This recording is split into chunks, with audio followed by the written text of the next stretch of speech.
Okay, so this is the catch of the day. This is a nice big hake from Brixham in the southwest of the UK. We bought this from the market yesterday morning, so it's nice and fresh in. A great big sustainable white British fish. This is the whole hake here, and these are the fillets that we are taking off of the whole hake. Nice chunky loin at the top, nice thick steaks from the middle and the portion off the bottom. Hake is quite a delicate fish. As you can see here, it's got these nice, tightly knit flakes. What are some great ways to cook hake?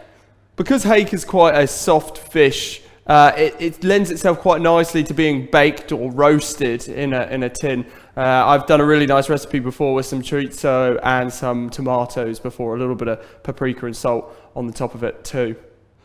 So if you're not familiar with hake, you probably want a reference point. Well, do you know cod? Do you like cod? This is a hake fillet here, and this is a cod fillet, both big specimens, and I'm just going to show you the difference. If I was trying to draw a comparison between hake and cod when eating it, I would say that the hake is a softer fish and has less pronounced flakes than that of the cod. So the difference in taste between hake and cod, it's not massive, but I'd say that the hake has a slightly stronger flavour than that of the cod, which is particularly good if you're going to be roasting it or baking it with some strong accompanying flavours. Wow, look at these serious size cod fillets, line caught in Iceland in an MSC certified sustainable fishery. Love it. Loin steak from the top thick part of the loin, fillet steaks from the middle of the fish, and fillet portions from the bottom.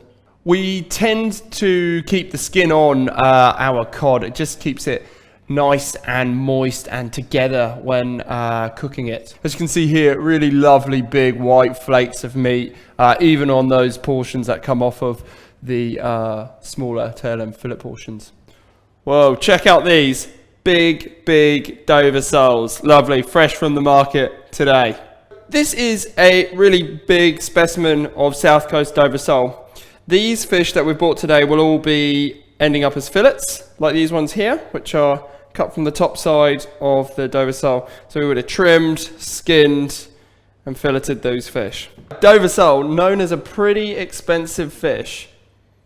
What is the price of Dover sole? Well, it's a pretty difficult one to give you a straight answer of. Not trying to be awkward, it's just that the price of this fish changes dramatically depending on where you are in the year.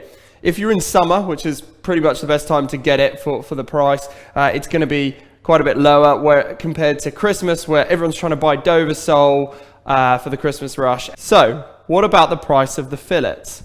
Well, there's a few things you've got to consider here. You've got to buy the whole fish, the Dover sole, and then you've got to fillet it, so you've got to take the skin off, the skeleton, the frills. And depending on where you are in the year, whether there's any roe in it, whether it's not, you could get anywhere from a 35 to 45% yield typically from that fish, meaning 35 to 45% edible meat, which you can imagine obviously puts the price of this luxury bite up. Dover sole recipes.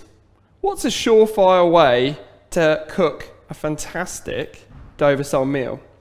Well, a very common way is a Dover sole meuniere, where you would sprinkle seasoned flour over the skin of the Dover sole, or in this case the fillet, and then pan fry in some butter until it's got a nice crisp on top of it. Simple, but effective, and my God, is it tasty.